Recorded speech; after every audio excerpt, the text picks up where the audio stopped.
All right, with that said, our guest speaker, the blueprint, the blueprint, the blueprint, the blueprint, the blueprint. What about the blueprint, Ms. Thomas? Well, let me tell you about our speakers. For those that don't know, most of us don't even know, but there might be a few new ones. I'm sure there are some new ones I saw today. But he was a system engineer, and he wanted to be a stay-home dad. He saw ASIN as a way to change his life by his first mentor, sat him down and gave him some principles to win on. So without further ado, from Southern California, Regional Director, Mr. Julian Lewis. Give him a hand, John.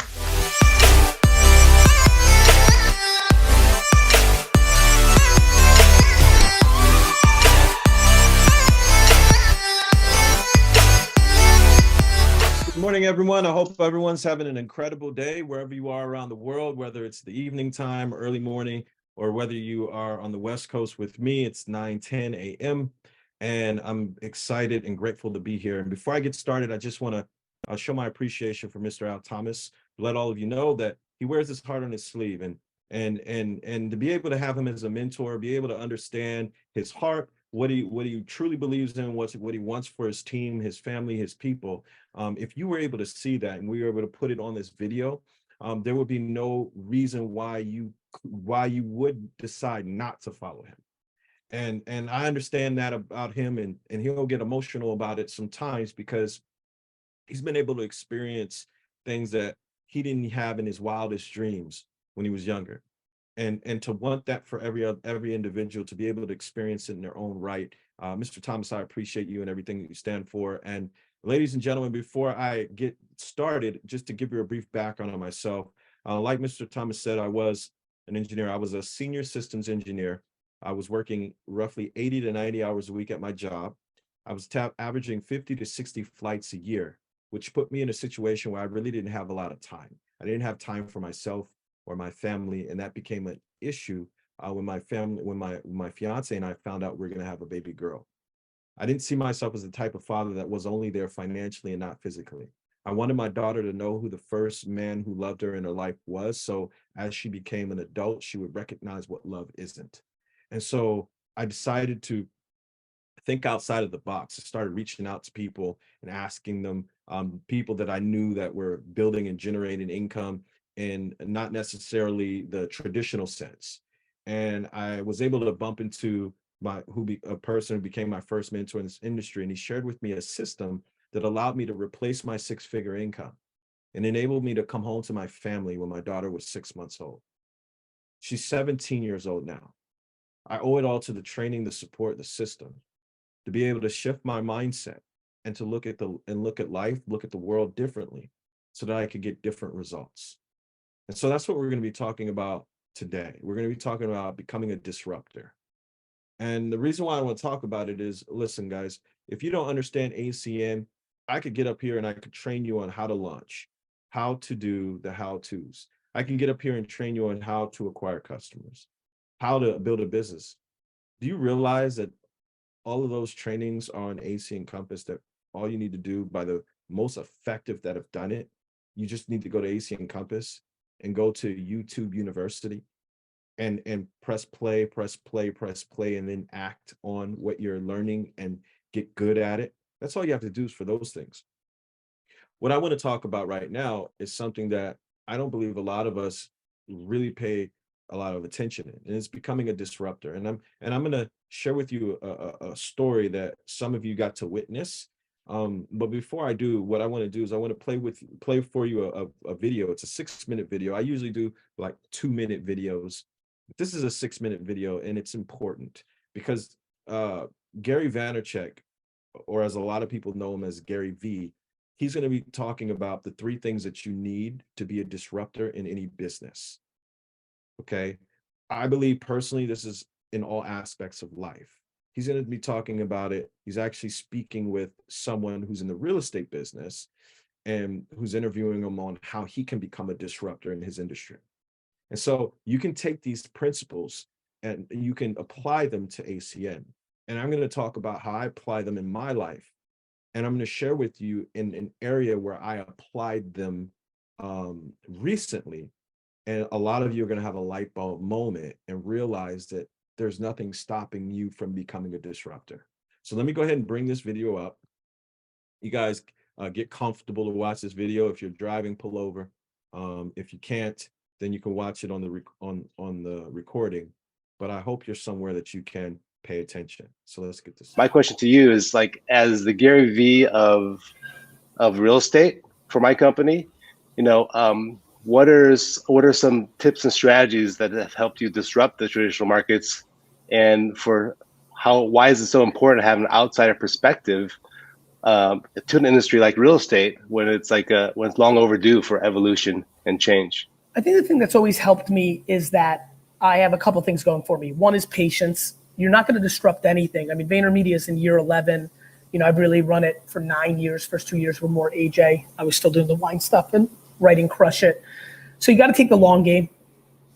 Side is not going to, disrupt all these big names, Sotheby's, Remax, Keller. Like, it's not going to happen tomorrow. It takes a decade, 2 decades, 3 decades. So first, I've always had the long game in mind. That's one. Two, the weirdest thing about me that me and my team or my best friends or family always laugh about is the Gary V thing has so become a thing that there's a lot of people that don't realize who Gary Vaynerchuk is, right? Like, the person that is actually, I haven't done tea with Gary V, and I've done it once in every 2 weeks lately because I'm operating. Nobody's watching me when I'm on the phone right now at 8:30 in the morning, 8 to 8:30 in the morning with, major executives in Dubai, or from 8:30 to 9 when I'm having a finance meeting and making decisions on, restructuring our debt. And, they don't see the operators. So I think the other thing that has made me disrupt the wine and marketing industry is actual operational talent, like genuinely being a businessman, not playing one on Instagram, right? And so I think,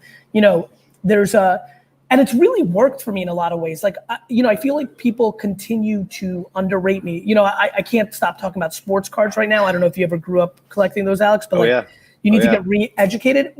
2 years ago, I tell every one of my friends, and I'm talking like my brother and Tyler and Lou and Ryan Harwood from Gallery Media Group and David Levy, who I've done business with, and Sam Ben Ruby, people I've made money for in investing in companies. And I told all of them to get into sports cards, and nobody did. They dabbled, but nobody went hard. And it's because I'm actually still underrated. There's the part that has allowed me to disrupt is actual skill. And then being really, the next part I would say is being a culturally led CEO. To disrupt, you need continuity. Mm-hmm. You need the same people around you. You can't spend all your time retraining. And I think that one of the things that's really worked for me is I built families. I've built family at Facebook, at VaynerMedia, and at Wine Library, people that are there for 8, 12, 15 years. And that matters. So having compassion and empathy and being a true leader. So, I think finally, and by far the most important reason I've won, is I'm 100% consumer centric. What you plan on disrupting is like, hey, Karen, you're a great agent here in Dallas. You're paying way too much tax to these logos. You should be making more of the money because you're the winner. It's run through my mind in the last 2, 3 years, 4 years of like, oh, if I launch Vayner, real estate, and I take less commission and I build a machine to build up everyone's personal brand, I will win. Mm-hmm. So, I think that whoever brings the most value, VaynerMedia is doing a lot more for Kraft and Pepsi and GE and Chase and Diageo and on and on and on than what our competitors are for the same amount of money. It's not super complicated. Wine Library sold wine at a better price for customers and had better customer service. And so, I think it's that. And then I think, and then when you layer the fact that I've built a personal brand and bring a lot of awareness to the things I do, and even the way I've built a personal brand, in a lot of ways, I myself undermine my own quality because of the hyperbole, the high energy. A lot of people aren't sure if I'm even real or not. And so, I think those are kind of the ingredients when you ask that question that come to mind. Awesome. So you said personal brand, and so I mean, you always talk about attention, and eyeballs, Yes. right? And knowing that in the future. And I remember you talked about how, like in the real estate industry, because there's so much money involved and such a low barrier to entry, that it just attracts a lot of C players, right? And so, Yes. as a brokerage of the future, we want to develop, focus on developing the A players. And so, I love that. what are some opportunities that you might see in for this to grow and change and evolve as we build up leaders, particularly in this like COVID times, with marketing and branding, and just kind of what advice do you have there? My advice is actually to stay the course, but to cut out non-potential A winners along the way so that you hold up that equity. You know, the biggest vulnerability you have if you actually mean building the A leaders is not taking the money from the obvious C and D players. Right. That's the actual answer. Yeah, that's the truth. That's the actual truth. And that's hard for a business that, you know, has the ability to take money from B and C players. Right. So I think that's a discipline thing on your end. Awesome. Alex, I'm rooting for you, brother. It's good to see you again. Hey, Gary, good to see you too. Thanks so much for the time. You're welcome. That was a lot. And I want to let you know that if you notice something about myself, Dean Terali, a lot of the leaders, Byron Nelson, a lot of people were like, where are you guys getting these videos from? This is great. Where do you get it? It's because we're actively, constantly growing and learning. That's the first thing I wanted to tell you, because some people are like, I know it. I know there are people on here that would wonder, where do you find these? Did someone put you on to this? It's a hunger. It's wanting to constantly grow, knowing that in order to become better, I personally need to continue my growth. The moment that I feel I know everything because I've reached a particular level, I lose. The moment I assume that, I lose. And so I want to touch on just a few things that they said. You can watch the video. I'm sure that Mr. Jabri Clemens at some point can put it in the chat or something. But disruption first is patience. Have the long game in mind. When it comes to ACN network marketing, do you have the long game in mind? Do you? Or do you want everything to happen like a toddler immediately? Do you want it right now? So you have to ask yourself a question. What game are you playing? And if you're not playing the long game, then it's time to start to shift your mindset, because playing the short game means you're not going to get all the results that the long game does. And so you're playing the wrong game. And there are businesses or industries where the short game is crucial. Not here. The long game is definitely critical. Secondly, genuinely being a business person. Did you hear what Gary Vee said? He doesn't just play one on Instagram. He actually is a business person. So my question to you would be, do you have the skills? Do you know how to launch? Do you know can you launch someone? Can you present? Can you get people qualified? Can you acquire customers? Can you promote the event? Can you build? Can you build? And if the answer is no, then you need to lock arms with someone that can and get out there and start doing it. And if you don't have someone to lock arms with, take all the videos that I mentioned that are on AC and Compass and then go out there and do it. There's nothing stopping you. Number 3, culturally led. Need continuity to build family. If you heard what he said, he builds not employees, he builds family. And when you build family, friends won't leave you when employees will. Friends won't leave you when IBOs will. You build family. And then a few extras, 100% consumer centric. Build your people and promote and recognize them. Stop making it about you. And I'm talking to every leader on here. It's not about you. And I need you to do me a favor, and whether you're from RC to the top of the company, go back and look at your reports. And then look at the times when you made it about you. And I promise you, you'll notice that your business stalls out when in those areas that you made it about you and you forgot and you started believing your own press. Personal brand and build awareness. Key. Attention, attention, attention. Eyeballs. Did you hear him say that? Well, what have I always taught? Our job is to expose, is to get as many eyeballs on the business as possible so you can find the people that are looking for us instead of trying to convince the small amount of people that you want to show that they need to do this. I'm going to repeat that. Exposures leads to finding the people that are looking for us instead of the other way that people do it, is getting great at convincing, manipulating, and selling so that they can only talk to a small group and try to convince them against their will. And then lastly, he says, cut out the non-potential A players to hold up that equity. What does that mean in our business model? That means sort. Stop spending time with those that don't want it and sort through them. People are either a leader or a lead source. Good news is that if you're a great leader and you get through someone who's a lead source, they're going to identify a leader. And because they introduce you to them, they get to get paid.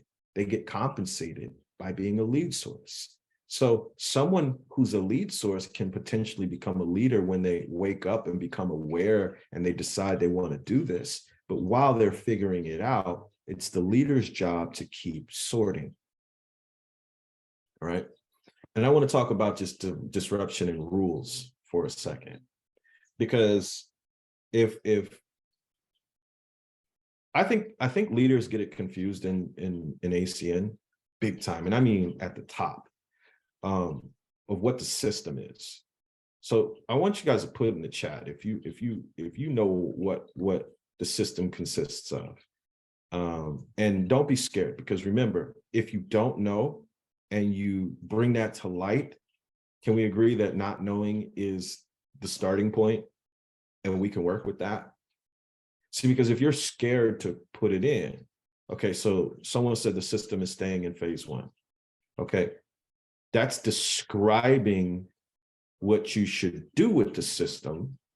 That's a philosophy, but that isn't the system. Someone said show the plan. Okay, that's great. So people finding people, getting customers and customer getters. All right. So here's what I hear. Most people are confused. And if you're confused, a confused person does nothing, right?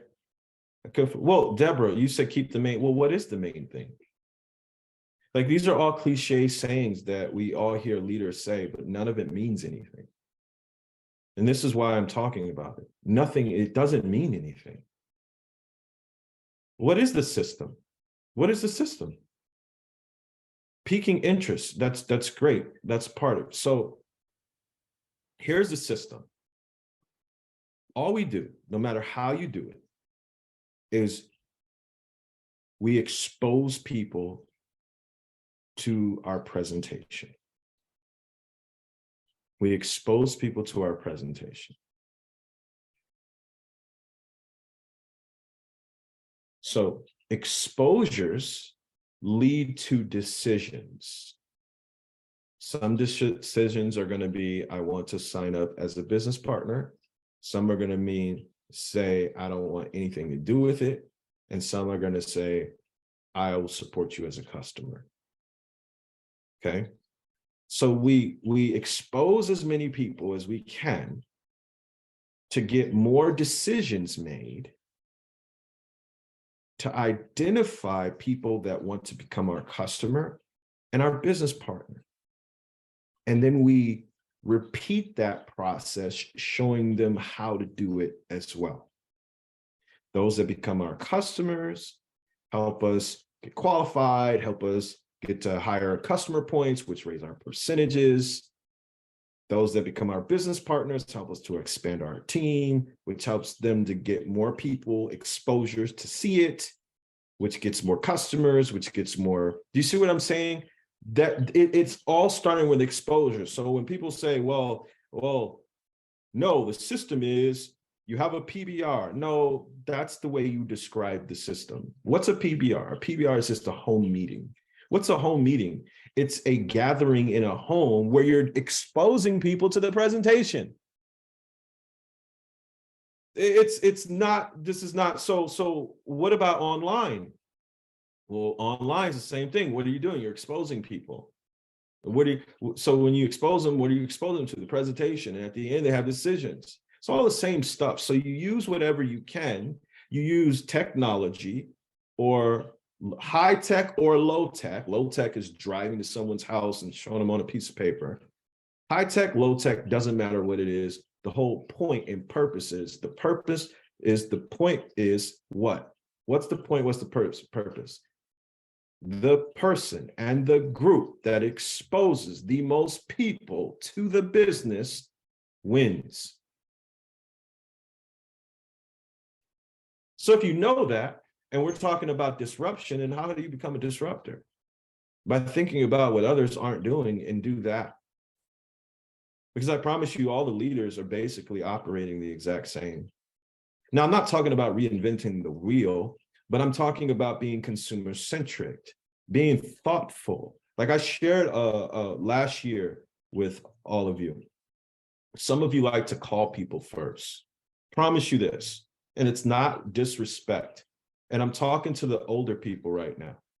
And I'm saying this respectfully. You know who you are. If you are 55 and up, and some of you, if you are 50 and up, I'm talking to you. Stop making it about you. You call somebody and they don't pick up, you feel disrespected.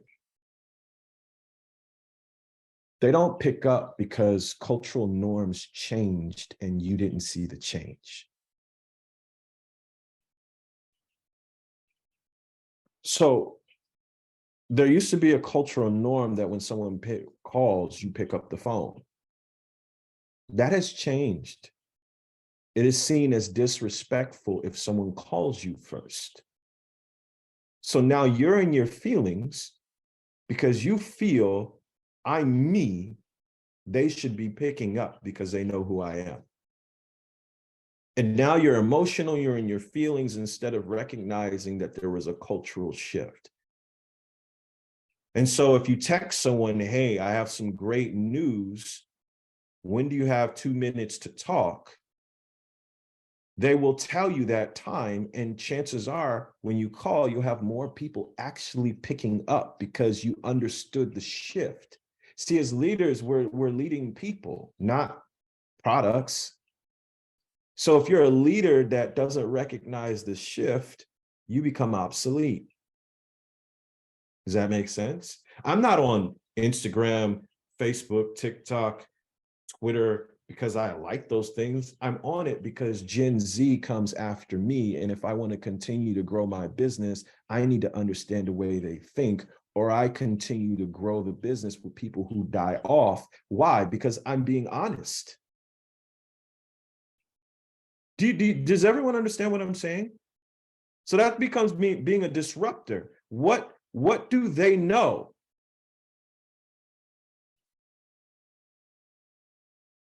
And a lot of people just want to fight and say, no, I want to make you do it my way. You're not going to get Gen Z to do 1 million home meetings with their Gen Z friends in their home because they don't even communicate that way when they're on FaceTime half the time with their friends all over the world. So you're trying to focus and change them culturally instead of walking with them and saying, well, how do they communicate together? Let me insert myself in alignment and just expose people. So it becomes a part of ego, and you can't disrupt because you're trying to force people to use a black and white TV when everyone is now streaming.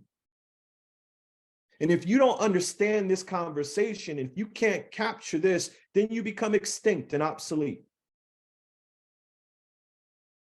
So I want to prove a point. So here's where disruption helps you. This is so great. I know Andy Andrews talked about it, but it actually happened before that. And I mentioned it, and I still haven't. I know some of you saw the bag. I still haven't opened this up yet. Okay. Because I wanted to make a point. I wanted to make a point today. So do me a favor, put in the chat if you saw me run up on stage and grab this coffee. Who said yes? Yes. BK Walker, Magali, Maria, Marvetta, sure did. Deborah, yes. Christine Blitz, yes. Okay, Rick. Okay. You didn't know it was me? Man, nobody walks like me other than me. What are you talking about? It was me. So, see, here's coffee. Yes. Okay, great. Okay, cool. Okay, now next question. Who on here that loves coffee thought to yourself, damn, why didn't I think of that?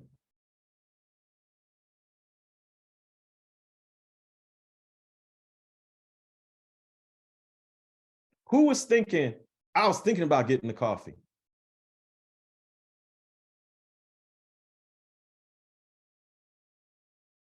All these people. Okay, next question. Why didn't you get the coffee? Really want you to think about this and be honest. Why didn't you get the coffee?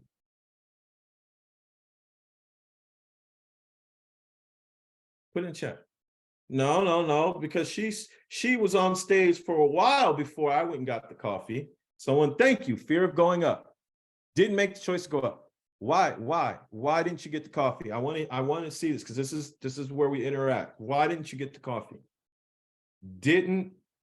No, I know, but not the people who don't drink it. Someone said took too long. Chose to stay. Why though? Why? Not appropriate activity. Who else thought it wasn't appropriate? I'm not going to do that. That's not appropriate. Who else? Somebody, it didn't cross your mind.